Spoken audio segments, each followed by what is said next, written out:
Hello प्यारे बच्चों, कैसे हो आप सब। अभी हम लोग यहाँ पे सीजी बोर्ड की कल जो मैथ का एग्ज़ाम है, आपका जो कल का मैथ का एग्ज़ाम है 7 मार्च को, उसके लिए हम कुछ बहुत ही मोस्ट इम्पॉर्टेंट क्वेश्चंस या मोस्ट एक्सपेक्टेड क्वेश्चंस आप बोल सकते हैं जो है हम करने वाले हैं सीजी बोर्ड का 2025 CG board. Okay, it is not for CBSE, ये सीजी बोर्ड का है बच्चों। तो चलो, अभी क्लास 10th है ना, क्लास 10th हम लोग। चलो आगे क्वेश्चंस देखते हैं, कुछ जो सबसे इम्पोर्टेंट क्वेश्चंस हैं। हम्म बच्चों, क्वेश्चंस इसी टाइप के ही आते हैं, सो आपको ऐसे ही प्रिपेयर करना है कॉन्सेप्चुअल। हाँ, सेम क्वेश्चन नहीं होती, बट कई बार लैंग्वेज भी सेम आता है, तो आपको ऐसी टाइप के क्वेश्चंस को प्रिपेयर करना है। एक्स स्क्वायर बहुपद एक्स स्क्वायर माइनस 9 के शून्यक है। एक्स स्क्वायर माइनस 9 के शून्यक। सो पहले आप इसको क्या करोगे, मान लोगे, माना और लेट है ना, इंग्लिश मीडियम वाले हिंदी मीडियम वाले दोनों देख सकते हैं। माना x square minus 9 equal to 0, so x square minus 9 आप उधर ट्रांसफर कर दोगे या पक्षांतर कर दोगे, so x is equal to root over 9 plus minus, so x is equal to क्या हो जाए, प्लस माइनस 3। तो x की वैल्यू +3 और -3, तो ये हो गया आपका बा वाला। ठीक है, बहुपद एक्स स्क्वायर माइनस 9 के -3 और 3। चलो अब नेक्स्ट क्वेश्चन की साइड चलते हैं। एक घनाभ के कुल विकर्णों की संख्या होती है। तो घनाभ में प्रिंसिपल कितने, प्रिंसिपल मीन्स जो मेन विकर्ण होते हैं वो 4 होते हैं, और फेस पर कितने होते हैं, जो उसके फेसेस पर 12, सो 12 प्लस 4 कितना हो जाएगा आपका 16, 16 है ना, 12 प्लस 4 16, आ ऑप्शन है ना। Sine square 70 plus cos square 70। Question ऐसे ही आते हैं बच्चों, इजी इजी है ना, ये आपका फॉर्मूला का क्वेश्चन आ गया। Sine square theta plus cos square theta की वैल्यू 1 होती है।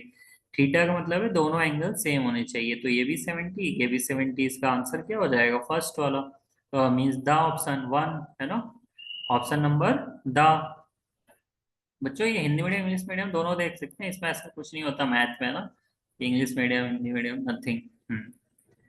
सो नेक्स्ट क्वेश्चन, सरल रेखा y is equal to -4/x plus 3/5 की ढाल होगी। Straight line y is equal to -4/5x plus 3/5। Slope, what will be the slope, slope is -4/5। जो x की वैल्यू होती है, जो x का कोफिशिएंट होता है यहाँ पे -4/5, तो इसका आंसर क्या हो गया, -4/5। Okay, next. वर्ग समीकरण x square minus x minus 12 equal to 0 के मूलों का गुणनफल और the product of the roots of quadratic equation. आप मान लो और लेट कर लो, let two means zeros, okay, और roots is equal to what, minus, sorry, c upon a. So it is what, the product of roots of quad c by a, c is what, -12, and a की value क्या है आपकी 1 है, सो ये हो जाएगा -12 c/a। Alpha beta is equal to c/a, है ना, ये आपने फॉर्मूला पढ़ा है उसमें, पॉलिनोमियल चैप्टर में। Let's see the next question. Question इसी टाइप के आते हैं बच्चों, है ना। एक वृत्त के अंतर्गत खींची गई सम 10 भुज की प्रत्येक भुजा केंद्र पर खाली अंश का कोण बनाती है 10, है ना। तो 10 लाइन्स हैं, टोटल कितना होता है 360 डिग्री। 360 को आप 10 से डिवाइड कर दोगे तो क्या आ जाएगा 36। कितनी डिग्री का, 36 डिग्री का। क्वेश्चन ऐसे ही आते हैं बच्चों। वित्तीय वर्ष का प्रारंभ खाली स्थान से होता है, financial year start from April. Okay, x equal to 2, y equal to 4 है, तो समीकरण 7x - 4y equal to p में p का मान क्या होगा। कल बच्चों सबसे आज आपके लिए और भी क्वेश्चंस लेके आने वाले हैं, तो आपको क्या करना है, चैनल को सब्सक्राइब करके रखना है ना। आप सब्सक्राइब करो, और अगर आपको यूजफुल है सो यू कैन, आपको लाइक भी करना है। Next, x is equal to 2, y equal to 4 है, तो दिस समीकरण x square -7x - 4y equal to p में p का मान, सो 7x की वैल्यू 2 है, -4y की वैल्यू 4 है, is equal to p। Calculate कर दो, 14 - 8 equal to p, so p equal to 6। p का वैल्यू क्या हो गया 6, है ना। चलो नेक्स्ट क्वेश्चन की साइड चलते हैं। अगला अगला क्वेश्चन जो हमारा cos 90 minus theta, direct question आ गया बच्चों, है ना। cos 90 माइनस थीटा क्या होता है? Sine theta. वृत्त का अंशमाप खालिस्तान होता है, degree measure of circle is 360 degree. चलो नेक्स्ट क्वेश्चन देखते हैं, ट्रू फॉल्स। किसी समानुपात के मध्य पदों का गुणनफल उसके चरम पदों के गुणनफल के बराबर होता है। The multiplication of the mean terms of the proportion is equal to the multiplication of its extreme term. Yes it is true. ये क्या है? सही है। आपको पता है उसमें से चार टर्म्स होते हैं, A ratio to B, then यहाँ पे proportion C ratio to D. So A ratio to B is equal to C ratio to D. तो आपके जो मिडिल टर्म्स है बी और सी है, तो A into D is equal to B into C. वही तो ये बोल रहा है कि समानुपात के मध्य पदों का गुणनफल उसके चरम पदों के गुणनफल के बराबर होता है। तो बिल्कुल सही है, ट्रू है ना।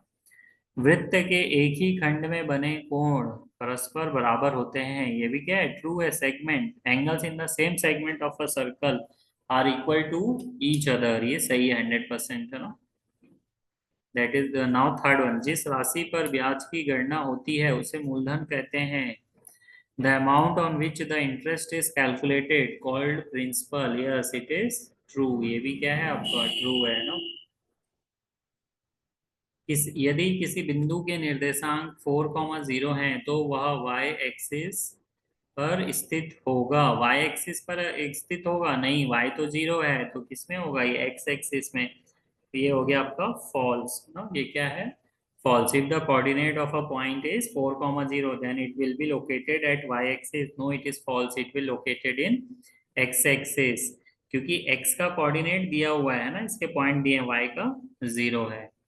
तो ये हो गया आपका, है ना। फिफ्थ वाले में चलते हैं। हम्म। बच्चों चैनल को सब्सक्राइब करना है आपको, है ना। अभी और भी क्वेश्चंस लेके आएंगे आपके लिए, जो बहुत ही इंपॉर्टेंट है और बहुत महत्वपूर्ण, यह संभावित प्रश्न जो आप बोलते हैं ना। चतुर्भुज के आंतरिक कोणों का योग 180 डिग्री होता है। The sum of the interior angles of quadrilateral is 180 degree. It is false, है ना। क्या होता है तो? 360 डिग्री होता है ना। The sum of the interior angles of quadrilateral is 360 degree.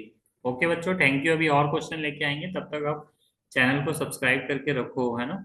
Okay, thank you.